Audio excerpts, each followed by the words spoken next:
Kasayan, meron lang tayong i-guide na nag-comment sa atin.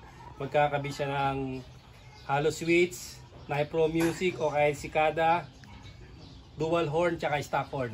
Basahin mo Kasayan at ang ating guide.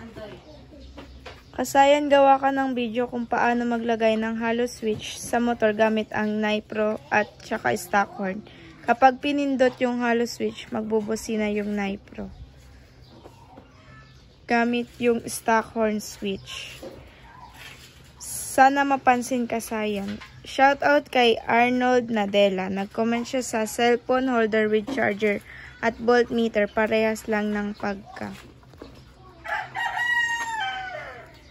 Ito siya Kasayan ha. Ito yung ano natin. Ito yung hollow switch natin. Tapos ito yung Nipro natin. Ito yung Cicada natin. Pwede ha. Kahit alin gamitin nyo. Pwede. Dito, ang kailangan natin dito, positive trigger ha.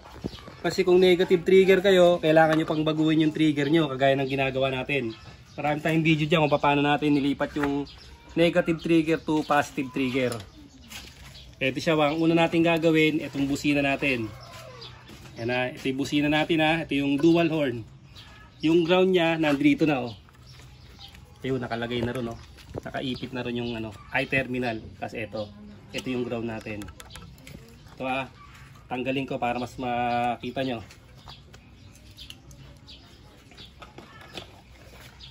Yan ang ginagawa natin ground. Pwede rin naman ilagay nyo sa ano, body ground tapos rekta pa kayo sa ano, sa battery. Depende sa inyo yan kasi malakas naman siya. Ayan, may ayos lang siya. Ito tutok ano mo sa may ano, may red. Kaya ano ko lang. Ayan, meron? Meron to. Ilan? 13.0. Ayan, 13.0 kasi na yun yung ground natin. Okay na. Sige tayo sa balik sa ano. Yun yung ground natin. Ito, pansinin nyo ha, naka-body ground lang yan. Ganun din sa kabila. Ayan na siya.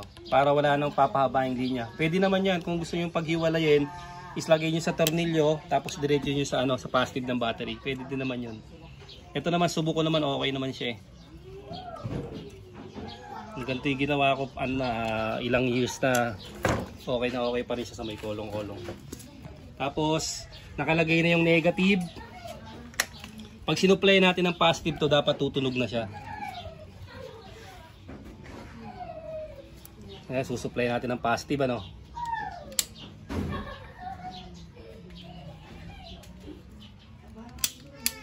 Nakadikit. Yan. Kailangan pag nasupply siya ng positive eh, tutunog na yung ano natin, busina natin. Ito sa kabila. Mixi yung wire natin. Para siguradong nakaporma na yung ating busina. Yan o. Okay, ibig sabihin nakaporma na yung ating ano. Nakaporma na yung busina natin. Ito yung positive na lang ilalagay natin, gagana na siya. Ito siya, ito yung positive ha. Tapos ang gagawin natin, kailangan natin ng relay. Itong relay ha. Bunutin natin yung stock horn. Bunutin natin yung stock horn ha. Ito siya. Pag bunot natin ng stock horn, lagay natin sa magkabilaan, kahit alin dyan. 85 at 86.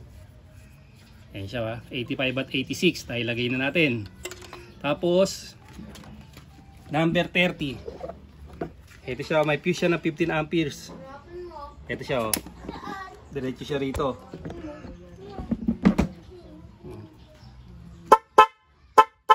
Ayan siya, 30. Ilalagay natin yung diretso ng battery, ilalagay natin sa 30 ha.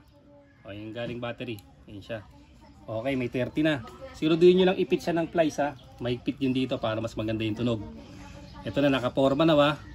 Pagka nakaporma na to, ito, kailangan natin lagyan to ng ano, ng wire. O, to. Yung tinanggal natin dito, kailangan nating palitan.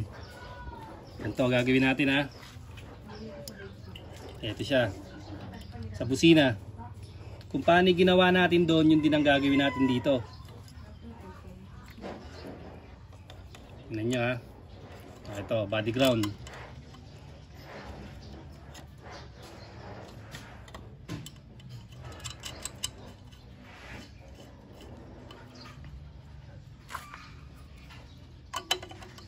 So naka-body ground na tong ano naka-body ground na tong busina. Pala natin nasama yung isa.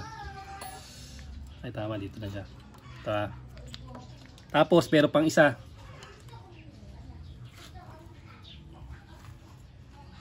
Ito ay isang busina May ground na siya positive na lang. Okay, positive, positive. Ito na yung dalawang positive natin.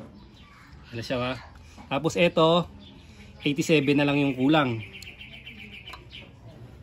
Lalagyan natin ito ng 87. Ito, lalagyan natin 87 paglagay natin ng 87, saka natin ipapasok yung ipapasok sa yung hollow switch. Hanapan nyo lang ng magandang pwesto Ito na ngayon yung hollow switch natin. Ito, wag nyo muna intindihin to kasi ito ilaw lang to. Pwedeng gawing passing light, pwedeng gawing pwedeng gawing lagi lang siya nakailaw. Ito, tingnan nyo to. Ito lang ang purpose diyan. Kahit magkabaligtaran hawakan mo para nakaharap. Yan, to. Yan.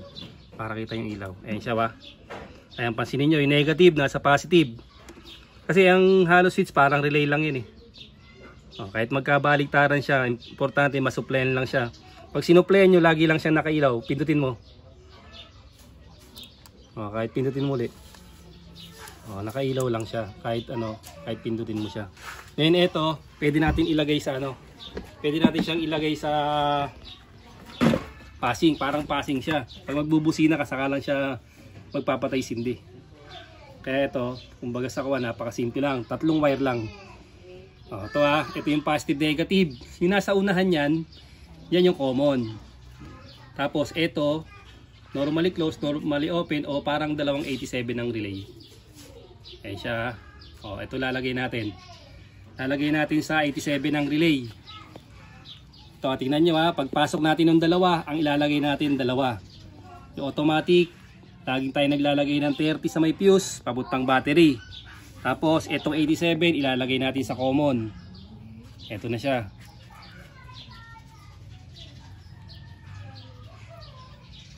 Pang positive trigger lang to kasi i-positive trigger niyo muna. Ito napakaganda nito sa mga yung mga halimbawa yung mga scooter kasi maganda siya ibutas, forma. Tapos ito na siya. Ilalagay natin sa kabilaan. Sa kabilang positive ng busina. Ayan kabilang positive ng busina ilalagay natin. Ayan. Tapos ito halimbawa ilalagay din natin siya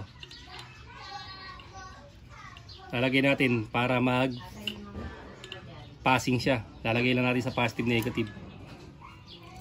Kahit magkabaligtaran walang problema kasi lang siya, trigger lang yan.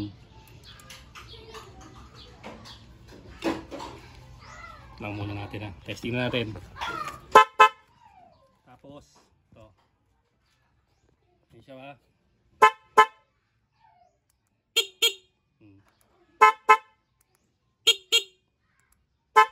okay na, gumana na yung hollow switch natin. Ganun lang kasayang kasimple Pag gumana na yung hollow switch natin, saka natin siya ipapasok yung Nipro natin. Ito na yung ating Nipro o kung halimbawa si Kada ipapasok nyo, parehas lang din siya konting modification lang dyan. Ito na sa Nipro. Papasok natin yung Nipro, ilalagay natin sa loud horn. Ito alisin natin dito yung yan.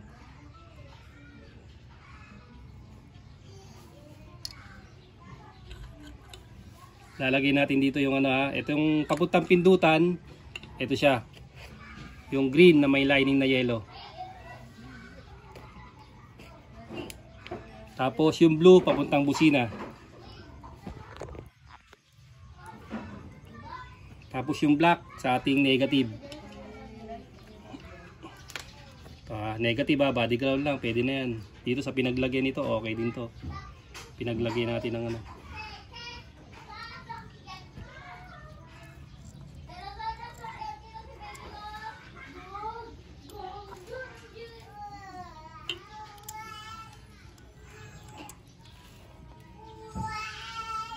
Body ground lang siya. Ano siya, D12 siya, D12 yung ano natin.